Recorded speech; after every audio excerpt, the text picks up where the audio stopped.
Monsieur le représentant de Monsieur le ministre de l'Emploi et de la Protection sociale, Monsieur le conseiller technique de la primature, Monsieur le directeur général de l'Emploi, cher frère Franck, honorables invités, mesdames et messieurs, à la suite du directeur général, je voudrais également vous saluer chaleureusement. Je prends la parole aujourd'hui, c'est un plaisir pour moi d'intervenir, et je dirais à double titre.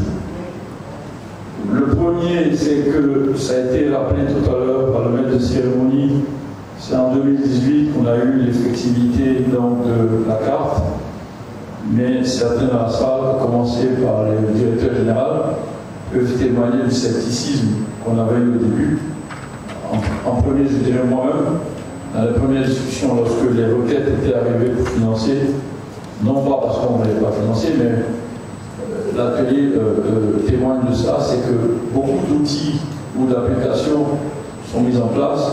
Le problème de la mise à jour des données est un véritable problème. Donc, une des questions à l'époque qui avait été mise sur la table, on a fait la carte, surtout qu'on avait la carte de l'éducation nationale, je crois qu'on avait aussi, il y avait deux cartes qui étaient en cours, mais qui n'avaient pas assez de données, donc on était assez sceptique sur un tel financement et après qu'est-ce qu'on fait.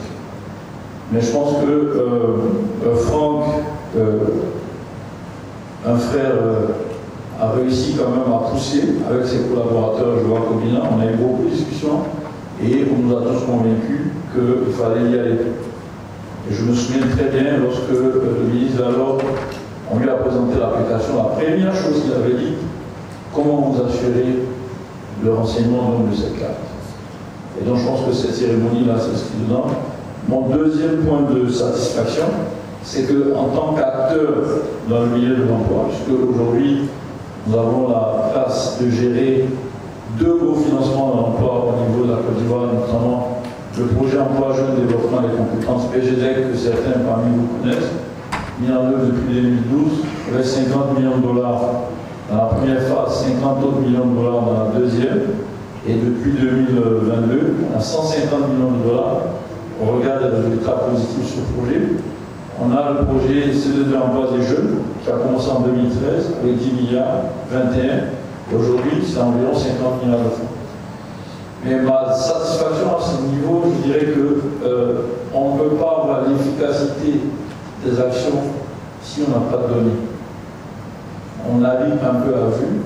C'est vrai qu'on arrive à porter des résultats, mais plus on a de données, et mieux pour nous, qui sont les acteurs techniques opérationnels, ça nous permet d'avoir une meilleure planification, d'adresser aux décideurs, notamment au gouvernement et aux différents partenaires techniques, des stratégies qui épousent une vision en moyen et long terme. Et ça, on ne peut le faire que si on a des données, et surtout des données fiables.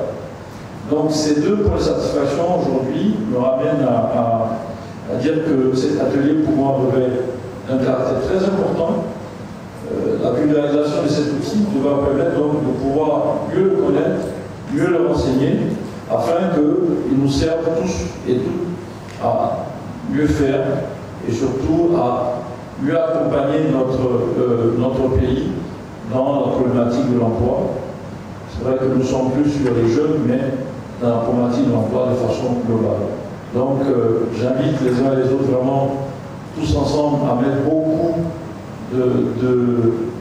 d'engagement dans cette carte, parce que c'est l'efficacité de vos réflexions qui vont être donc la base de la réussite de tout ce que nous entreprenons dans nos domaines respectifs. Donc merci encore d'être là, merci surtout à Franck de nous avoir associés.